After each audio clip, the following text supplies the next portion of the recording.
coming tonight. I can't tell you how appreciative I am that you came out here to hear me give a speech. So thank you for helping me with this. I hope afterwards you can help yourself to some refreshments. We got watermelon and brownies and other things like them to that. So again, thank you. So let's get started. We hold these truths to be self-evident, that all men are created equal, that they are endowed by their Creator with certain unalienable rights, that among these are life, liberty, and the pursuit of happiness. Declaration of Independence, paragraph 2. So we've all heard these words. Some of us have had to memorize them in school, and if you did, I'm sorry. But do we really understand what inspired them? What caused Thomas Jefferson to write down these historic words in this order?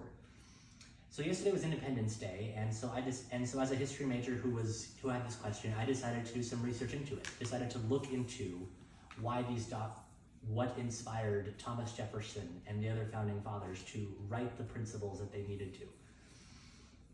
So we'll be discussing the origins of some of the ideas and documents that inspired these historic words and how they influenced our nation's founding with the Declaration and the Constitution.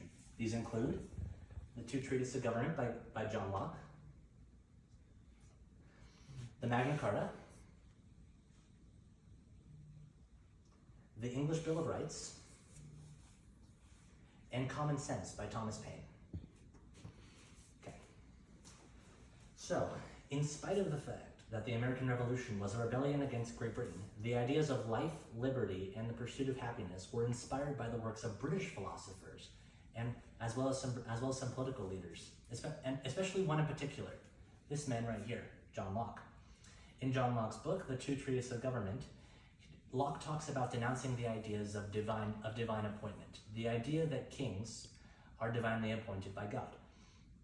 He also explains some of his other political philosophies, including every man's right to the rights of life, liberty, and property. The main point of his document being that any successful government has to guarantee these rights and have the authority to enforce those rights. Locke's ideas and philosophies inspired and influenced the founding fathers to stand up for those rights as they formed a new nation, especially one founded as a republic, as a republic hadn't been an official form of government for several hundred years by that point. These points laid out by Locke helped them to establish and write out their Constitution, as well as another influential English document, the Magna Carta. So a little bit of history about the Magna Carta. This was one of the few documents that inspired the Constitution that was not written during the Enlightenment. The Magna Carta, which is Latin for Great Charter, was signed in 1210 by King John in order to prevent a civil war between him and his barons. The barons, a lot like the American colonists of the 18th century, felt as if they were overtaxed by the king in order to pay for a war with France.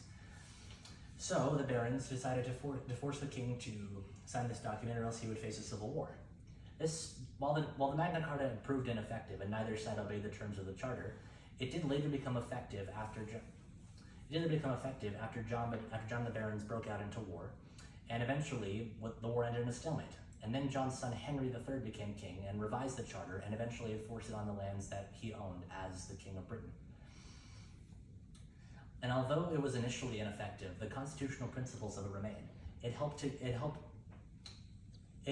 the founding fathers to include principles in the Constitution. Principles such as fair trials for all, habeas corpus, religious freedom, the idea that no one is above the law, regardless of status, and the right of protection from unlawful search and seizure by the government.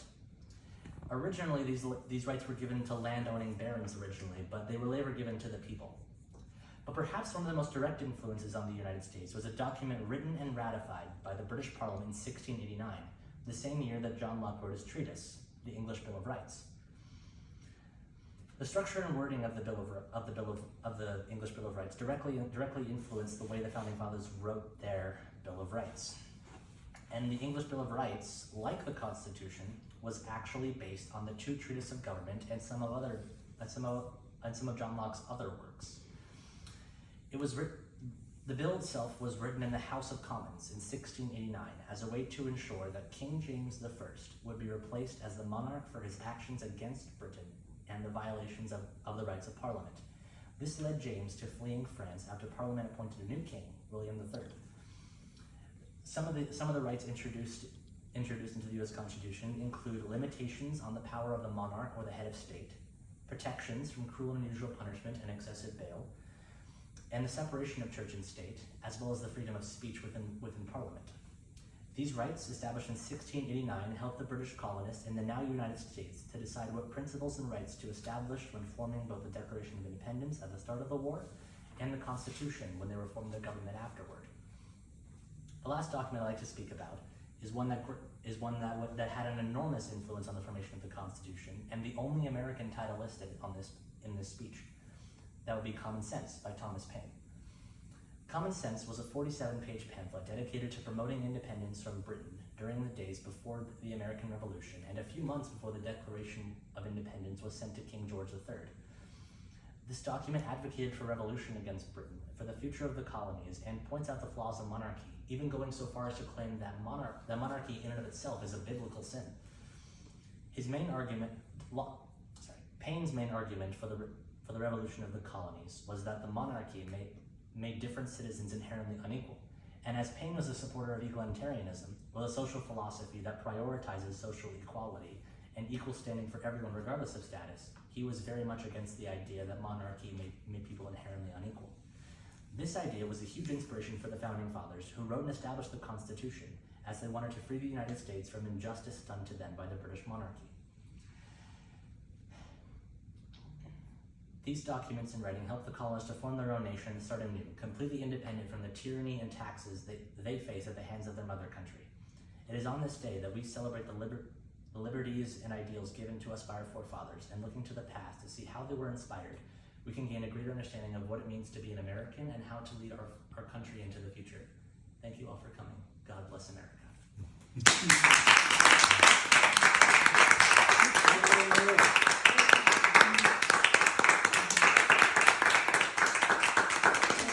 Good job, Ben.